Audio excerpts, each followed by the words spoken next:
ठाकरेंच्या शिवसेनेचे प्रवक्ते आनंद दुबे यांना सोशल मीडियावरती धमक्या येत आहेत। बांगलादेशी आणि पाकिस्तानी क्रिकेटपटूंविरुद्ध बोलत असल्यानं धमकी आल्याचा आनंद दुबे यांचा दावा आहे।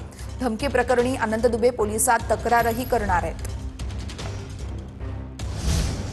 बघूयात पुढची बातमी। नारायण वाणे यांचा सिंधुदुर्गमध्ये जोरदार शक्ती प्रदर्शन असणार आहे। आगामी जिल्हा परिषद निवडणुकीच्या पार्श्वभूमीवरती शक्ती प्रदर्शन केले जाणार आहे। मुंबई गोवा महामार्गावरती नारायण वाणे यांच्या समर्थकांनी बॅनरबाजी देखील केलेली आहे।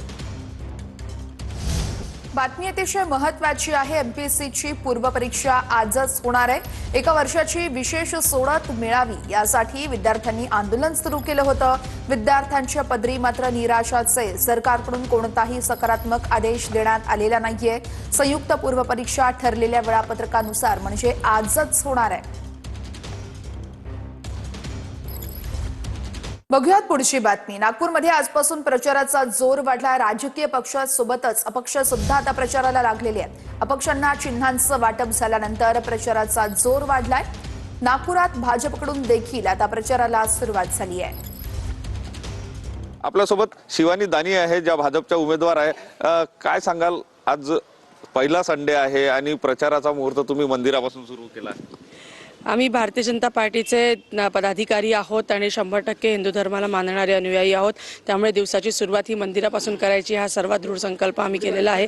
त्याच अनुषंगाने व्यंकटेश नगर या मंदिरामध्ये व्यंकटेशाचं दर्शन घेतलं आहे आणि आम्ही आपल्या प्रचाराच्या दुसऱ्या दिवसाची पदयात्रेची सुरुवात इथून आम्ही चारही उमेदवार सर्व आमच्या कार्यकर्ते आणि ज्येष्ठ मार्गदर्शकांसोबत आम्ही इथे सुरुवात करतोय।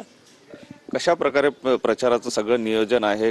काही ठिकाणी पदयात्रा केली जाते, घरोघरी भेटी देण्यावर जोर आहे? निश्चितच आम्ही सर्वजण घरोघरी भेटी देतो आणि प्रत्येकाशी संपर्क साधण्याचा प्रयत्न करतोय आणि भारतीय जनता पार्टीचे सर्व वार्डाध्यक्ष असतील, इतर पदाधिकारी असतील, त्यांच्या माध्यमातून बूथ अध्यक्षांच्या माध्यमातून शेवटच्या व्यक्तीपर्यंत परिचय करायचा आणि संपर्क करायचा प्रयत्न आम्ही सर्वजण करतोय। आजचा संडे जो आहे सगळ्यांना सुट्टी असते, त्यामुळे लोक घरी असतात, त्यामुळे प्रचाराला जो आहे तो मोठ्या प्रमाणात जोर पकडल्याचं चित्र पाहायला मिळते आहे। कॅमेरामन सचिन सयामसह सुनील ढगे, TV9 मराठी, नागपूर।